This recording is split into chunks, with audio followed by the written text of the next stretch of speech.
झारखंड में विधानसभा चुनाव की मतगणना के बाद आश्चर्यजनक रूप से झारखंड में अब पूर्ण बहुमत से गठबंधन की सरकार चुनकर आ गई है। चुनाव आयोग की रिपोर्ट में महिला वोट प्रतिशत बढ़ने की बात कही गई थी, तभी झारखंड में गठबंधन सरकार की जीत के आसार नजर आने लगे थे। महिलाओं के बढ़े वोट प्रतिशत ने इंडिया गठबंधन की जीत की राह आसान कर दी।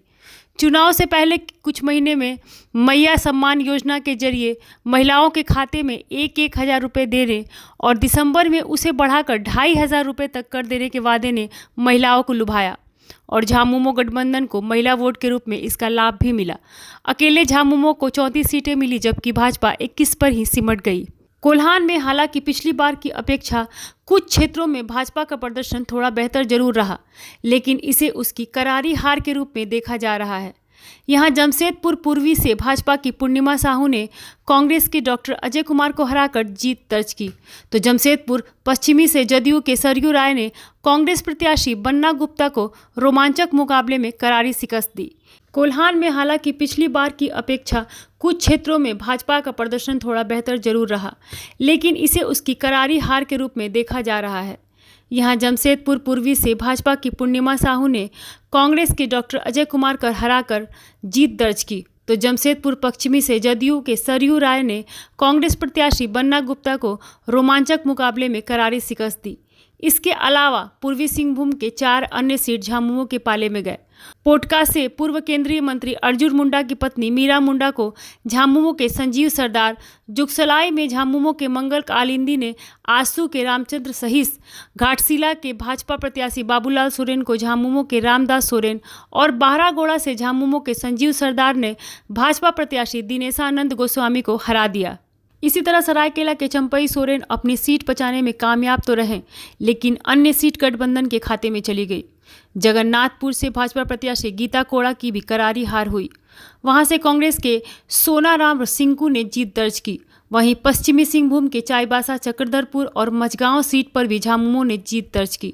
भाजपा के सहयोगी आसू पार्टी की बात करें तो पार्टी ने 10 सीटों पर प्रत्याशी उतारे थे, लेकिन सभी को करारी हार का सामना करना पड़ा।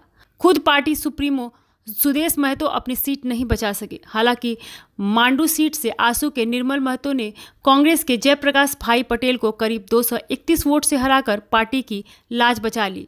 इसके साथ ही इस बार के विधानसभा चुनाव में सबसे कम मार्जिन से जीत का रिकॉर्ड भी उनके नाम दर्ज हो गया। इस बार झारखंड में पहली बार JLKM ने अपना खाता खोला। डुमरी सीट से जयराम महतो ने झामुमो की मंत्री रही बेबी देवी को हराया। इसके अलावा अन्य विधानसभा सीटों पर भी JLKM प्रत्याशी ने बेहतर टक्कर दी और तीसरे नंबर पर अपनी मौजूदगी दर्ज कराई। यानी इस बार का झारखंड विधानसभा चुनाव कई मायने में अहम रहा है। इसी तरह दुमका के 4 विधानसभा में से 3 में झारखंड मुक्ति मोर्चा ने अपना परचम लहराया है। जरमुंडी में भाजपा के देवेंद्र कुंवर ने 20,000 से ज़्यादा मतों से जीत दर्ज की। वहीं जामा विधानसभा से झामुमो प्रत्याशी डॉक्टर लुइस मरांडी ने लगभग 5,300 वोट, शिकारीपाड़ा विधानसभा सीट से झामुमो प्रत्याशी आलोक सोरेन ने लगभग 41,000, तो दुमका विधानसभा सीट से झामुमो प्रत्याशी बसंत सोरेन ने करीब 14,000 मतों से जीत दर्ज की।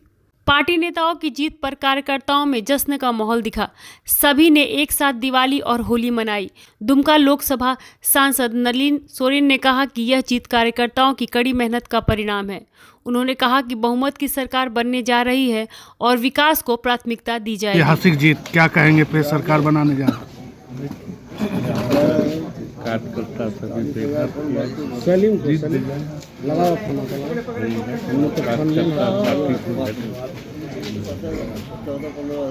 क्या प्राथमिकता होगा फिर सरकार में? देखिए जो भी होगा, नीति जो बनेगी सरकार